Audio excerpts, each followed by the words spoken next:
Hello and welcome to another video about anxiety. This one is going to take a little bit of a different twist here because I found out some information yesterday that I found to be somewhat interesting. As I've established in other videos, I have OCD, and as I established, not being a doctor, I should start by saying that I've classified in my own head that OCD is basically where you're scared of your thoughts.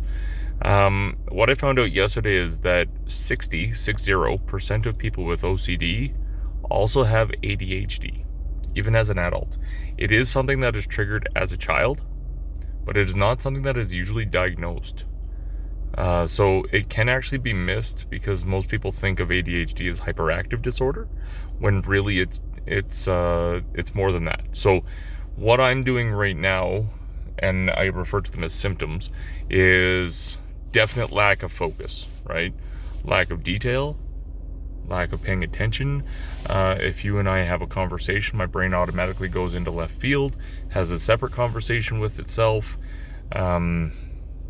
If you skim over a page all the time and you're not actually able to sit there and just focus on the actual document or whatever you're reading itself, that could be a sign of it. Some of us just do this naturally. Some of us just consider it a personal trait, a personality thing, if you will. So, but if you follow any of these symptoms that I'm just mentioning here, you may want to go and get looked at.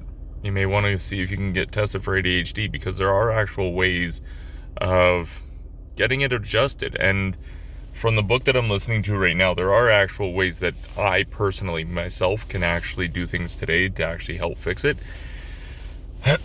But because one of it is, for example, being over impulsive. I'll just say type up an email, and without actually proofreading it or anything, I'll just hit send. And then I find out afterwards that I deal with the consequences. Oh, this is misspelled. And then people, although they may not say it, go, does he even know how to type? Does he know how to talk? Does he know what grammar is? Which I've always struggled with. But anyway, I will just go and impulsively do whatever. Send an email, send a text, go talk to somebody, whatever, just impulsive. And what I've actually done with that is, this week specifically, is I've actually had to take a second before I send that email, before I send that text. Let's just pause and reflect what it is I'm actually writing, or what is the conversation I want to have. I've also found that I have situations where I don't actually just express my feelings or my opinions, because I figure, well, what do they matter?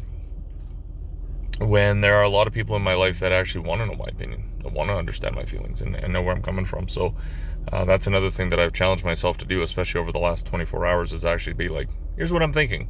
Just see where it lands, see how it lands, and go from there. So there is medication for it, and from what I've understood, basically what's happening with ADHD, if I can give you a breakdown, is there's a part of the front of the brain, right, we'll say right about here somewhere, that is not necessarily underdeveloped, but it's a muscle that is weak. And what it does is it actually, that muscle, from what I understood yesterday, it actually releases dopamine into the system. And dopamine is that, it's kind of like the energy drug that your brain releases to basically say, okay, let's go do it. Even if it's something you don't want to do, homework, dishes, or just cleaning the house in general, right? Which I never want to do. But for somebody with ADHD like myself, I have to push myself that much harder to actually get the job done, because I notice that there's a lot of times I'll just sit there, I don't want to do it. Okay, let's just go ahead and do it. But even as I'm doing it, there's a lot of little bits of detail that I'm skipping, and I'm just like, yeah, it's good enough. That's part of the ADHD, is understanding that, is good enough really good enough, or is it something that actually should be done correctly? So that's another symptom there for sure.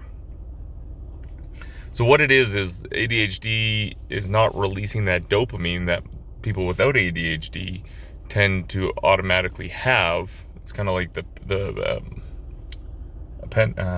appendix releasing insulin. I believe that's what it is. For those with diabetes. And if your body doesn't release that insulin, then it doesn't function properly. And there's ways to get around it, because now we know people who have diabetes either have to inject the insulin or take a pill. So like that, there are actual ways that we can actually release that dopamine into your body so that you can actually focus and look at those little details. Be able to pay attention to what you're doing and know that you're doing it right, and actually remember conversations. If any of this is landing with you, just please go ahead and put a comment below. I'd love to know your scenario, and if you're like, yes, that's me, please just comment in the bottom there. I'd love to hear from you and just see what you're saying. If you haven't already, go ahead and subscribe to my channel. If you think this could help anybody, please feel free to share it with somebody. I'm really just wanting to do this to help people. That's the whole purpose. So yeah, please send it to everybody that you know that may end up needing the help. That's what this channel is about. So again, if you haven't, go ahead and subscribe. Please feel free to put a comment. I love comments. I'll respond to it as quickly as I can. And if you have any suggestions on things you might think I can help you with, please let me know, and I'll see what research I can do and see what video I can post, because maybe I can do something that might get you to the next level with your anxiety. So I'm gonna leave it there. I hope it helps. I hope it kind of gives you an idea of what basically ADHD is. Something that has been misdiagnosed is adult ADHD, which is something that could possibly be overlooked and is commonly overlooked. So hopefully that you got something away from this. I recommend, if you think you have it, go talk to a doctor. They have some sort of evaluation that they can take you through to identify. The one that I had to do, I had to fill out a bunch of boxes on a page just saying, does this apply to me? Scale of 1 to 5, not very often to very often. And that basically led me to where I am today. So yeah, anyway, I'll leave it there, and I'll talk to you on the next one. Later.